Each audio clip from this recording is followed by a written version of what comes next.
무더위와 장마로 가득했던 7월이 어느새 마지막 날로 다가왔습니다. 지난 한 달간 우리를 보호하시고 지켜주신 하나님의 은혜를 생각하며 오늘도 말씀 안에서 하나님의 메시지에 온 마음을 다해 들을 수 있는 귀한 새벽 묵상 시간이 되기를 주님의 이름으로 축복합니다.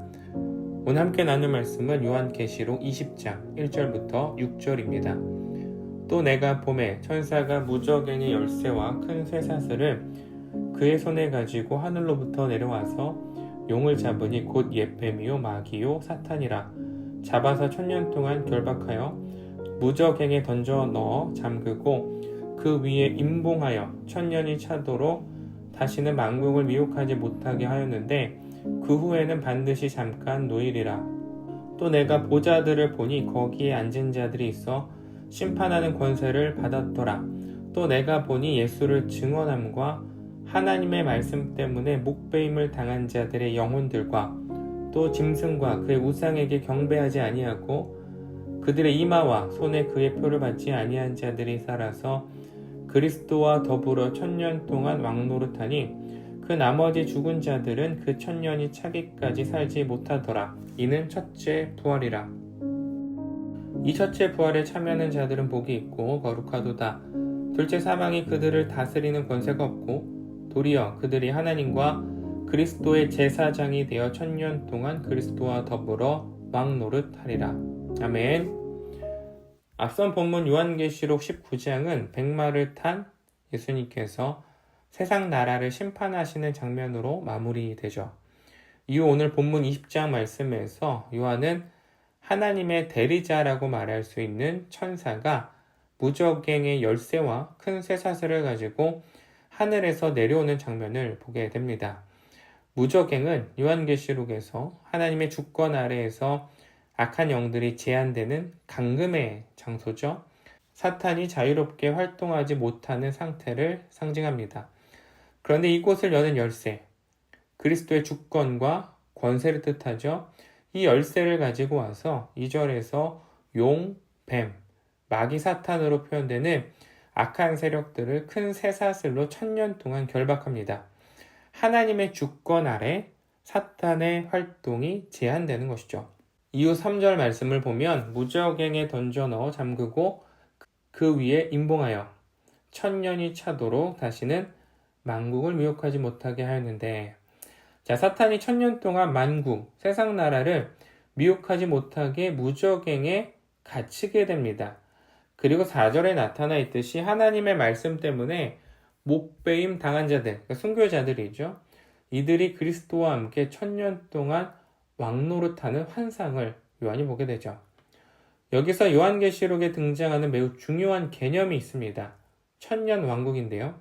이 1000년 왕국을 문자적으로 이해할 것이냐, 상징적으로 이해할 것이냐, 중요한 신학적 화두입니다. 또한 1000년 왕국이 이루어지기 전에 예수님께서 재림하시는 것이냐, 아니면 이후에 재림하시는 것이냐, 또한 중요한 신학적 이슈죠. 간단히 정리해드리면 먼저 전천년설이 있습니다. 1000년 왕국 전에 예수님께서 재림하는 것이죠. 말 그대로 예수님께서 이 땅에 다시 오신 이후 사탄의 통치가 제한되고 순교자들이 부활해서 그리스도와 함께 왕노릇한다는 것입니다. 두 번째는 후천년설인데요. 후천년설은 전천년설과 반대입니다. 1000년 왕국 이후에 예수님께서 재림하신다는 것이죠. 1000년 통치가 이루어지다가 예수님께서 극적으로 강림하셔서 1000년 왕국이 마무리된다는 것입니다. 그리고 마지막 무천년설인데요. 1000년 왕국은 예수님께서 부활하신 후 이미 시작이 되었고 재림하실 때 끝나는 것이다. 그러니까 1000년 통치를 문자적, 시간적 개념이 아니라 상징적인 의미로 해석하는 것이죠. 요한계시록의 권위자인 그레고리 빌은 이 무천년설을 지지하고요. 이를 시작된 천년설이다라고 부르기도 합니다. 저는 개인적으로 이 해석이 가장 타당성이 있다라고 생각하고 천년왕국을 문자적으로 해석하기보다는 하나님께서 우리에게 주신 상징적인 의미 안에서 해석하는 것이 건강하지 않을까 생각하고 있습니다. 왜냐하면 요한계시록이라는 장르를 생각해 보면 1장 1절부터 2절에 기록되어 있듯이 사도 요한이 환상을 보고 알게 된 것이죠. 따라서 등장한 숫자, 인물, 장소들은 문자 그대로의 사건이라기보다는 예수 그리스도의 승리, 이 하나님 나라 통치를 상징적으로 보여줍니다. 그래서 천년왕국은 우리의 죽음 이후 시작되는 그런 시대가 아니라 예수님께서 부활하시고 승천하신 이후에 이미 시작이 되었고요. 지금 우리가 살아가고 있는 이 시대는 하나님의 통치 안에 있는 것이죠. 그러나 아직 사탄은 여전히 활동합니다.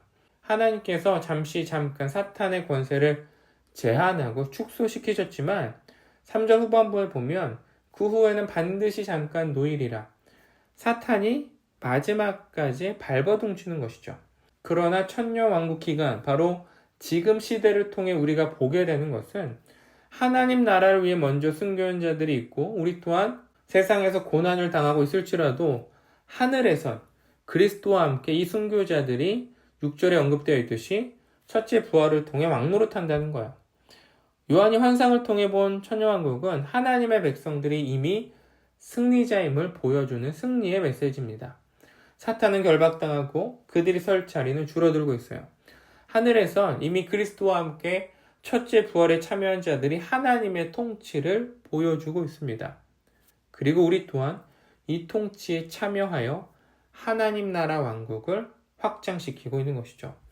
비록 눈에 보이는 세상은 여전히 혼란스럽습니다.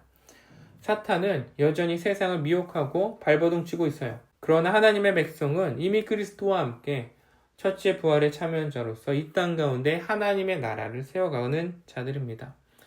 그래서 그리스도인들은 단순히 이 세상을 견디는 자들이 아니라 하늘 보좌에서 왕노릇하시는 그리스도와 함께 통치에 동참하는 자들입니다. 오늘 하루 우리에게 주어진 삶의 자리, 가정과 직장, 교회 안에서 하나님의 통치 원리를 실현하고 오늘도 이 믿음으로 함께 살아가는 빛소금 가족들이 되기를 소망합니다. 오늘 우리가 보내는 하루는 천국으로 향하는 여정이 되고 하나님 나라 통치를 행하는 복된 하루입니다. 기도하겠습니다. 하나님 감사합니다. 오늘도 우리에게 말씀을 주시고 주님 안에서 살아가기를 소망합니다. 예수 그리스도가 왕 되시고 이 땅을 통치하심을 믿음으로 고백하며 하나님의 백성으로서 하나님의 통치를 또한 우리가 이 땅에서 드러낼 수 있는 하나님의 자녀가 되기를 소망합니다. 세상은 여전히 우리를 미혹하고 괴롭히지만 우리는 이미 승리를 선포하신 예수 그리스도와 함께 세상에서 믿음으로 승리를 선포하게 하여 주시옵소서. 빛소금의 성도님들 또한 승리자로서 세상을 살아가며 세상에 굴복하지 않고 믿음으로 담대함으로 오늘을 살아갈 수 있게 우리와 함께 하여 주시옵소서. 감사드리며 예수님의 이름으로 기도드렸습니다. 아멘.